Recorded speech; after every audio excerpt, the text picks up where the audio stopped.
નમસ્કાર વિદ્યાર્થી મિત્રો, આજે આપણે ધોરણ 9ના પાઠ્યપુસ્તકમાં અગાઉનું જે આપણું ચેપ્ટર ગુલમર્ગ કી ખિડકી સે એક રાત, જેના લેખક છે મોહન રાકેશ, જે યાત્રા વર્ણન, એમનું જે યાત્રાનું વર્ણન એમને આ પાઠની અંદર કરેલું છે.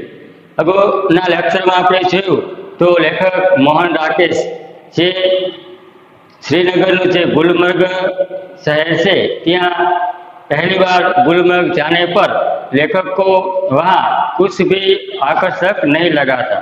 बस वहाँ था एक सपाट मैदान और देवदार वृक्षों के घने झुरमुट। और जब एक महीनों वहाँ रहते हैं तो कुछ महीने वहाँ रहने के बाद गुलमर्ग से लेखक की आत्मीयता हो जाती है। उसे लगने लगा जैसे वह मैदान का एक हिस्सा है, यानी कि भाग है। वहाँ के प्राकृतिक दृश्य और गुलमर्ग में रहने के बाद सब व्यक्ति वहाँ से विदा लेते हैं तो उसे अपने आप से बिछुड़ने जैसा अनुभव होता है। गुलमर्ग की प्राकृतिक शोभा, गुलमर्ग की हरियाली, लाल लाल छतों और ऊंचे ऊंचे वृक्षों के कारण आकाश ही हरा भरा लगता है। हरियाली के बीच नए नए रंग के फूल देखने ही बनते हैं। हर क्षण नया एक अनुभव, रोमांच होता है। लोग हरी भरी घास पर बैठने का आनंद लेते हैं। सैलानी यानी कि प्रवासी घुड़सवारी यानी कि घोड़े सवारी का मजा लेते हैं।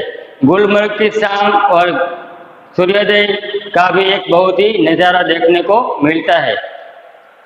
तो विद्यार्थी मित्रों, अगले लेक्चर में हमने यहाँ तक जो समझूती दी थी, इससे आगे आज हम अगले चैप्टर में अगले टॉपिक के बारे में बताएंगे। गुलमर्ग की वह रात मुझे कभी नहीं भूलेगी। मोहन राकेश जी बताते हैं गुलमर्ग की जो रात थी वो हम कभी नहीं भूलेंगे। मैं होटल की खिड़की में खड़ा था। यहाँ पे सबसे पहले हम विषय लिख लेंगे, विषय विषयान।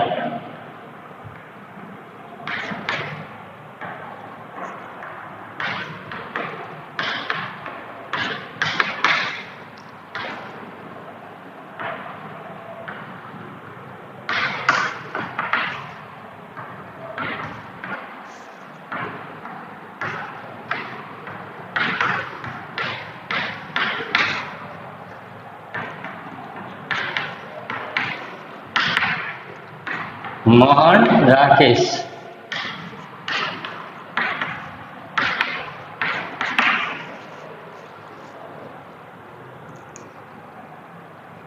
जब लेखक होटल की खिड़की में खड़ा था, दूर बहुत दूर सामने से एक बरसता घटा मेरी तरफ बढ़ता आ रहा था।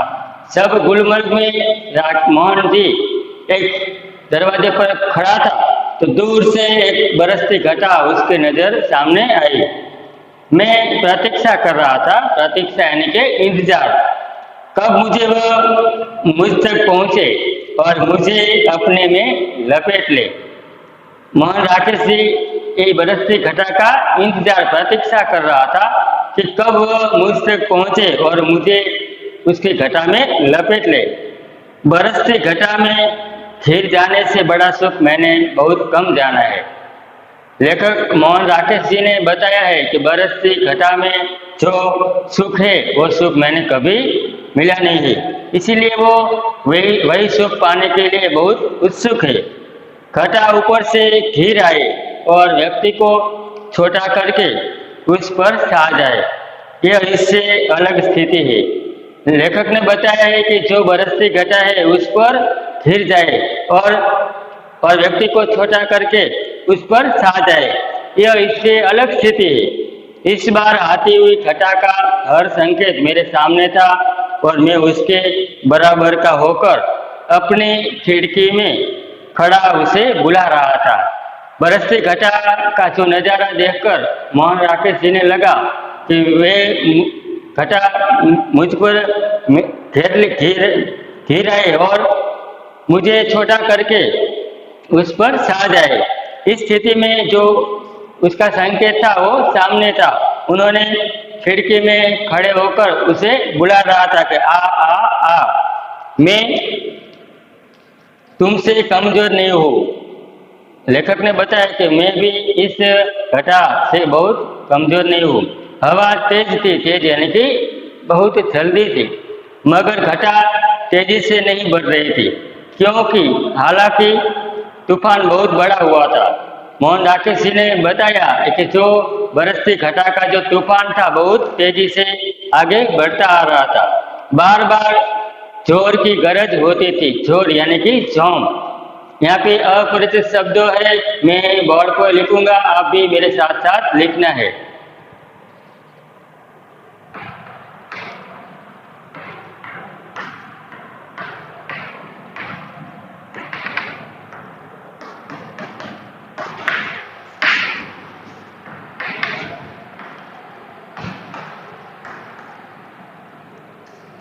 जोर यानी कि झोंम, उत्साह। जोर की गरज होती थी, बार बार जोर यानी कि उत्साह, झोंम उत्साह से वो घटा मेरे सामने आ रही थी, जिससे धरती और आकाश की सिराएं यानी कि रेखाएं कांप जाती थी। जिस घटा से धरती और आकाश की जो रेखाएं भी, सिराएं यानी कि रेखाएं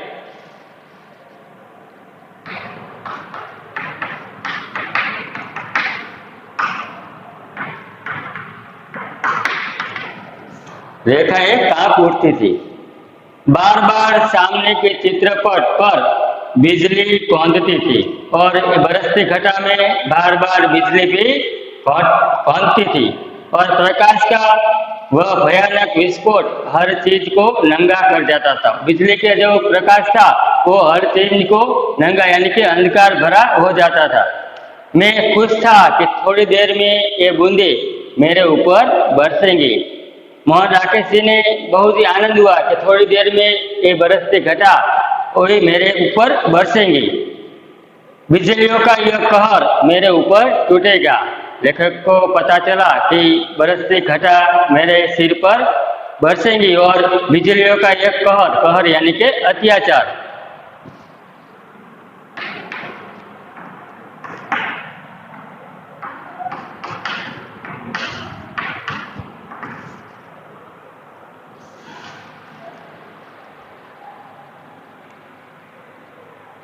आगे, मैं खुश था कि थोड़ी देर में ये बूंदे मेरे ऊपर बरसेंगी।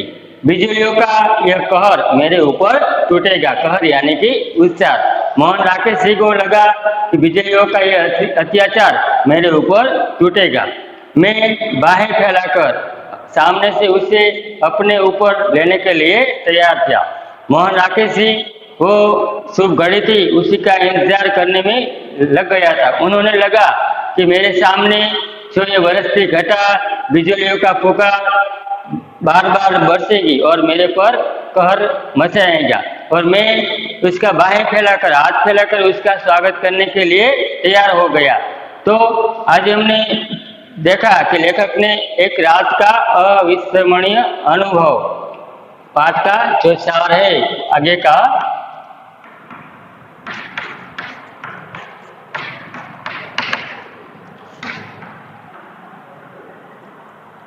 एक रात का अविस्मरणीय अनुभव।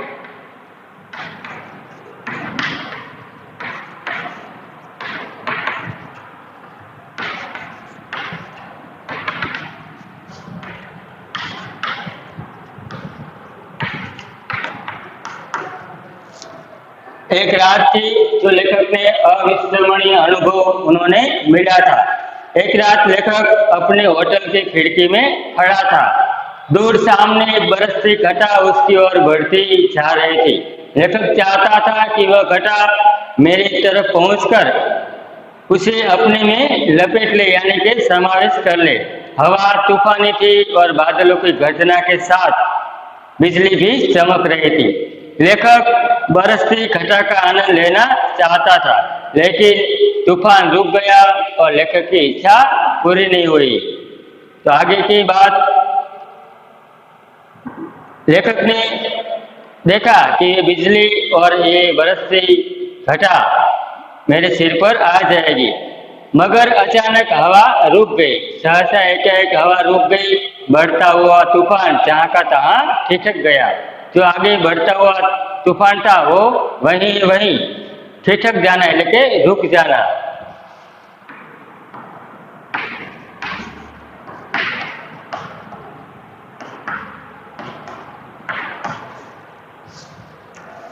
और दूर ही पर कटे पक्षी की तरह दम तोड़ने लगा। जैसे ही तूफान जोर जोर से आगे बढ़ रहा था, सहसा एकाएक तूफान हवा अचानक रुक गई। लेखक को लगा कि जैसे एक कटे पक्षी, घायल पक्षी की तरह वह तूफान दम तोड़ने लगा। दम तोड़ना यानी कि मर जाना।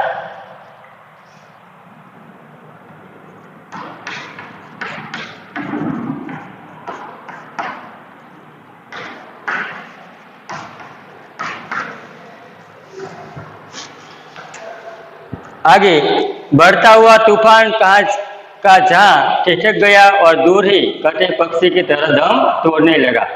बिजली की सांस रुकने लगी और मेरी भी, क्योंकि हवा के रुक जाने से मुझे भी बहुत ऊंचे आसमान से नीचे आना पड़ा था।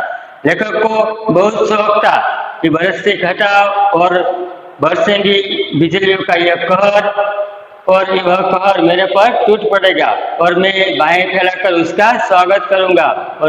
और मैं उसको स्वागत करने के लिए तैयार था। लेकिन अचानक ये हवा रुक गई और बढ़ता हुआ तूफान जहीं के तहीं ठहर गया। बिजली की सांस रुकने लगी और मेरी भी, क्योंकि हवा के रुक जाने से मुझे भी बहुत ऊंचे आसमान से नीचे आना पड़ा था। तूफान का जोम उतर गया। तूफान का जो उत्साह था वो उत्साह उतर गया और उसके साथ ही मेरा भी, लेखक का जो उत्साह था उसे बरसती घटा में नहाने का और बिजलियों का यह कहर के तरह उसका जो शौक था वो उतर गया। मैं उसके बराबर का कभी नहीं हो सका। लेखक ने सुना था कि बरसती घटा में घिर जाने से बड़ा सुख उन्होंने नहीं मिला, बहुत कम मिला है। इसलिए उसका जो शौक था बरसती घटा का आनंद लेना चाहता था, लेकिन तूफान रुक गया और लेखक की इच्छा पूरी नहीं हुई। आगे वह ऐसे क्षण थे जो जीवन में एक दो बार ही आते हैं। लेखक मोहन राकेश ने बताया कि ऐसा ही क्षण जीवन में कभी एक दो बार ही आता है। गुलमर्ग में रहते हुए ऐसे क्षण हर किसी के जीवन में किसी न किसी रूप में अवश्य आते होंगे। लेखक 1 महीने गुलमर्ग में ठहरे थे। उन्होंने मन ही मन लगा कि गुलमर्ग में रहते हुए हर व्यक्ति के जीवन में किसी न किसी रूप में ऐसे अवसर कभी अवश्य आते होंगे। तभी तो मुद्दत तक वहाँ रह चुकने पर भी कोई आकर्षण व्यक्ति को फिर खींचकर वहाँ ले जाता है। मुद्दत यानी कि काफी समय।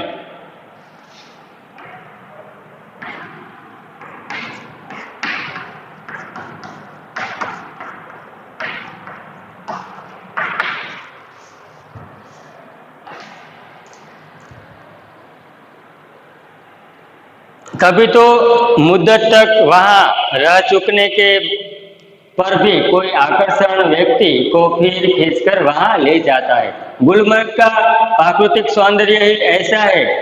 वो लेखक कहता है कि गुलमर्ग का कोई न कोई आकर्षण लोगों को यहाँ खींच लाता है। लोग केवल गोल्फ खेलने के लिए नहीं जाते, लेकिन अपना अपना आकर्षण है।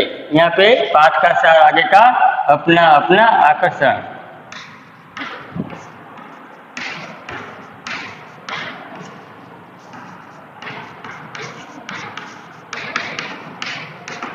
हर व्यक्ति को अपने अपने का वो आकर्षण गुलमर्ग में खींच लाता है। वरना वहाँ है क्या? लेखक बता रहे हैं कि गुलमर्ग में देखने लायक स्थान क्या है? खुला सपाट मैदान जहाँ ज्यादा गोल्फ खेली जा सकती है। जो खुला मैदान है, खुला सपाट मैदान जहाँ गोल्फ यानी कि एक रमत वह मैदान पर खेली जा सकती है। व्यक्ति क्यों बार बार वहाँ जाना चाहते हैं? क्या गोल्फ खेलने के लिए हो? लेखक मोहन राकेश जी बताते हैं कि व्यक्ति गुलमर्ग में बार बार क्यों जाना चाहते हैं। क्यों? गोल्फ खेलने के लिए ही नहीं, गोल्फ खेलने के लिए नहीं, लेकिन गुलमर्ग का जो प्राकृतिक सौंदर्य है, उसकी शोभा, गुलमर्ग के हरियाली भरमार, नीचे हरी भरी घास, लाल लाल छतों और ऊंचे वृक्ष के कारण आकाश भी हरा भरा रहता है। हरियाली के बीच नए नए रंग के फूल देखने के लिए जाते हैं। हर क्षण एक नया अनुभव होता है और नई रोमांच की सृष्टि होती है। लोग हरी भरी घास पर बैठने का आनंद लेते हैं और सैलानी यानी कि प्रवासी घुड़सवारी का आनंद लेते हैं। घास पर बैठे हुए तरह तरह के रंग बिरंगी वस्त्रों पहनकर लोग हरियाली मैदान में कुआसे से ढकने लगती है। मैदान पर अंधेरा छा जाता है। दिन में सूर्योदय होने का जो रोमांचक अनुभव वो देखने के लिए जाता है। जब सूरज निकलने पर पूरा दृश्य बदल जाता है। आकाश में बादल सैर करके नजर आते हैं। भेड़ों और बकरियों की जो रेवड़ों यानी कि झुंड की पगडंडियों भरी जाती है। रात की खामोशी, चहल पहल और दिन का जो वाचाल सभी गुलमर्ग में देखने लायक है। गुलमर्ग कश्मीर का एक सुंदर प्राकृतिक स्थान है। प्रस्तुत लेख में लेखक ने बड़ी आत्मीयता से वहाँ की प्राकृतिक शोभा और उनके अनुभवों के बारे में उन्होंने गुलमर्ग की खिड़की से एक रात इस पाठ में उन्होंने बताया कि गुलमर्ग की शोभा का वर्णन, इस यात्रा का वर्णन। एक रात लेखक ने अपने होटल में खिड़की में खड़ा था। दूर सामने बरसती घटा थी और उसके आगे वह तेजी से बढ़ रही थी। लेखक चाहता था कि यह घटा उस पर पहुंचकर उसे अपने में लपेट ले। हवा तूफानी थी और बादलों की गर्जना भी जोरदार तेजी से थी। इसलिए लेखक ने बताया है कि गुलमर्ग कश्मीर का एक सुंदर प्राकृतिक स्थान है। प्रस्तुत लेख में बड़ी आत्मीयता से लेखक ने वहाँ की प्राकृतिक शोभा का वर्णन किया है।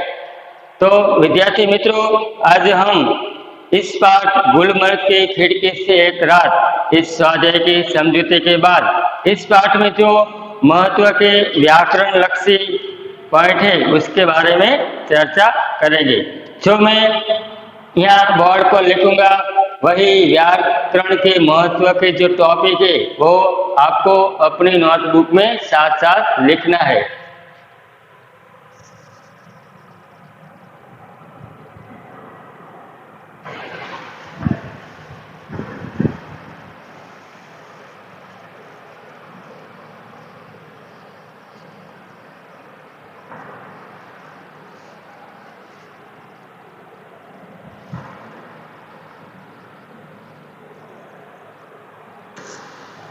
सबसे पहले मैं यहाँ इस पाठ के जो पर्यायवाची शब्द है यानी कि समानार्थी शब्द उसके बारे में नोट लिखूंगा।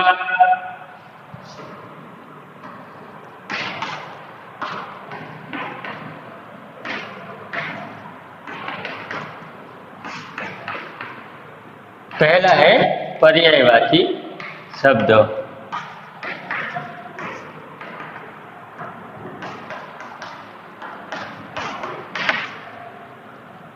यानी कि समानार्थी शब्द। इस पाठ में जो महत्व के पर्यायवाची शब्द है इसकी बात यहाँ हम लिखेंगे। पहला है एहसास।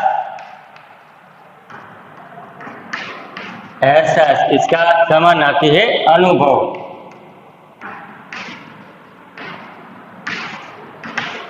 आगे मुग्ध यानी कि मोहित। आगे बेबस यानी कि लाचार, असहाय।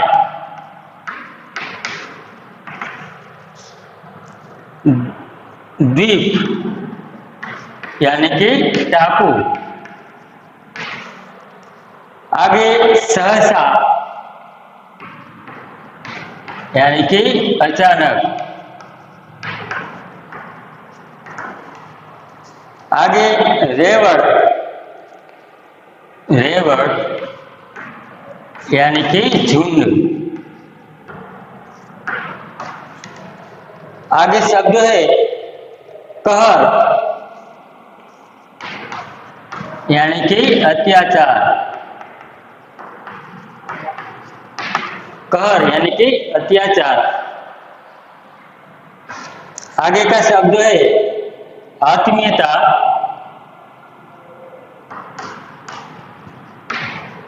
यानी कि अपनापन।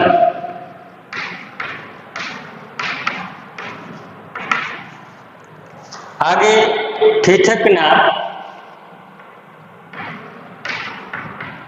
यानी कि रुकना। आगे का शब्द है झोम, झोम यानी कि जोर, उत्साह। जोर यानी उत्साह।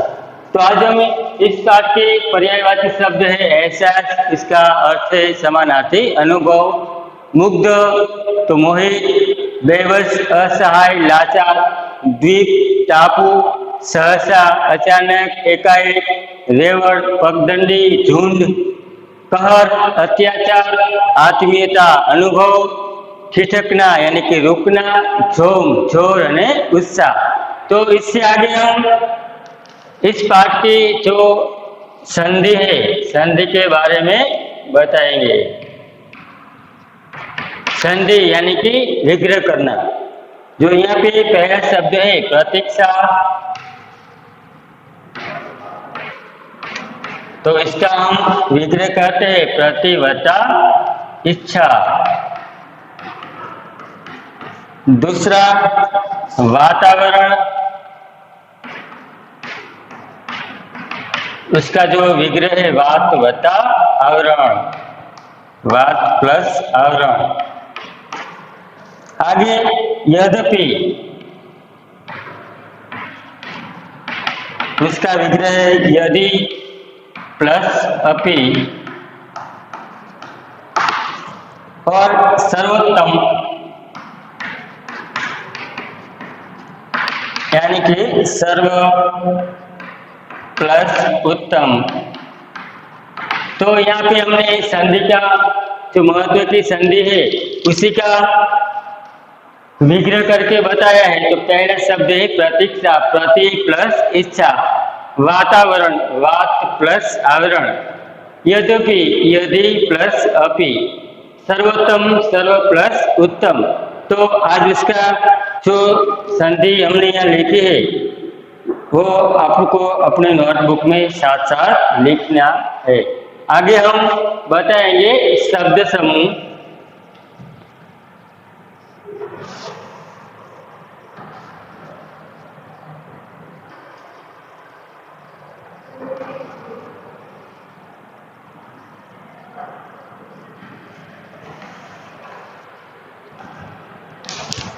शब्द समूह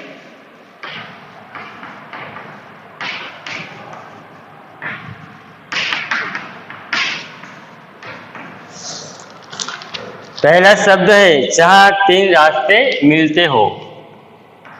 जहां तीन रास्ते मिलते हो। जहां तीन रास्ता मिलता है उसे क्या कहते हैं? तिराहा। आगे का शब्द समूह है हर्षित करने वाली।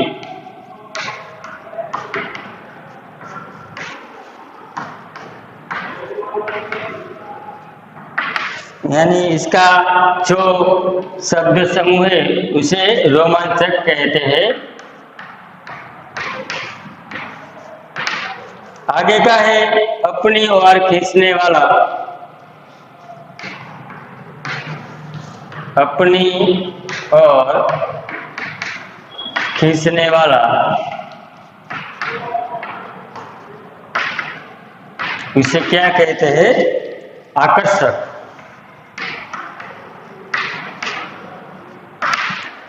आगे जिसकी कल्पना न की जा सके। जिसकी कल्पना न की जा सके उसे शब्द समूह में क्या कहते हैं? अकल्पनीय। अकल्पनीय। जिसकी कल्पना न की जा सके इसे अकल्पनीय। तो पहला शब्द समूह था जहां तीन रास्ते मिलते हो उसे क्या कहते हैं? तिराहा। हर्षित करने वाली यानी कि रोमांचक, अपनी ओर खींचने वाला उसे क्या कहते हैं? आकर्षक। जिसकी कल्पना न की जा सके उसे अकल्पनीय। लेखक ने उसकी कल्पना न की जा सके ऐसी बात उन्होंने देखी थी। तो इसके आगे का जो से उसे हम उपसर्ग और प्रत्यय के बारे में पढ़ेंगे।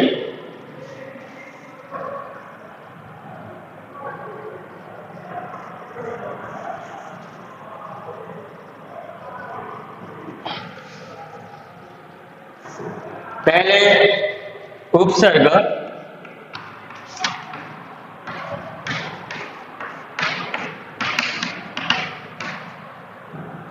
पहला शब्द है विस्मरण। तो उसका उपसर्ग है वि प्लस स्मरण। तो यहाँ पे वि शब्द है वो उपसर्ग है। आगे अनुभव।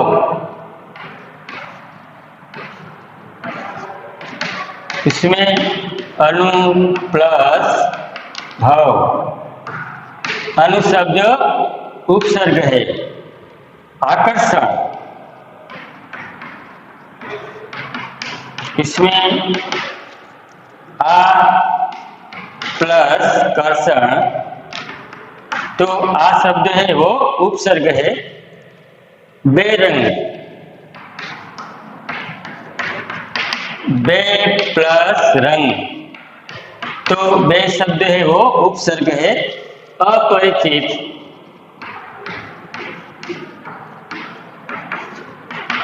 इसमें अ प्लस परिचित। अ शब्द उपसर्ग है। आगे अनुदार।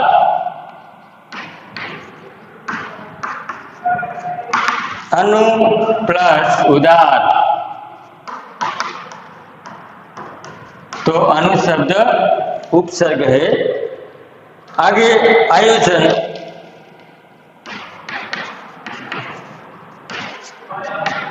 उसमें आ प्लस योजन। तो यहाँ पे आ शब्द उपसर्ग है। जो उपसर्ग में सब शब्द आगे होता है। तो पहला उदाहरण है विस्मरण। तो वि प्लस स्मरण, वि उपसर्ग है।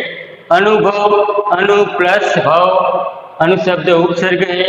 आकर्षण, आ प्लस कर्षण। बेरंग, बे प्लस रंग, बे उपसर्ग है। अपरिचित, अ प्लस परिचित।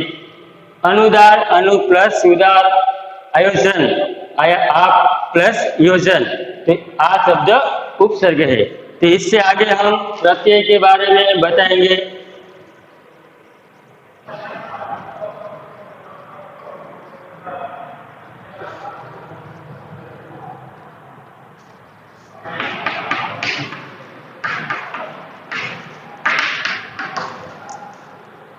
पहला है अनुभवी।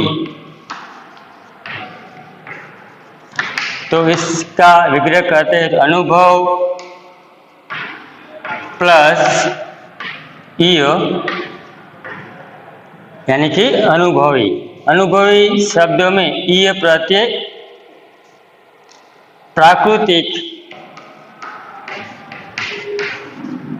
उसका विग्रह प्रकृति प्लस एक। तो एक प्रत्यय। आगे लेखक। उसका विग्रह लेख प्लस क प्रत्यय। बरसाती। बरसात प्लस ई प्रत्यय। तो प्रत्यय के बारे में हमने देखा, अनुभव शब्द है पहला, अनुभव प्लस ई है, प्राकृतिक प्रकृति प्लस ई, लेखक लेख प्लस क, बरसाती बरसात प्लस ई। तो विद्यार्थी मित्रों, आज आपणे जे लेखक मोहन राकेशजीનું ગુલમર્ગની જે પ્રાકૃતિક સૌંદર્યના વર્ણન વિશેની વાત આ પાઠમાં કરેલી, એના સ્વાધ્યાયની પણ ચર્ચા કરેલી। તો હવે પછી આગળના લેક્ચરમાં આપણે મળશું, ત્યાં સુધી અસ્તુ, જય હિન્દ।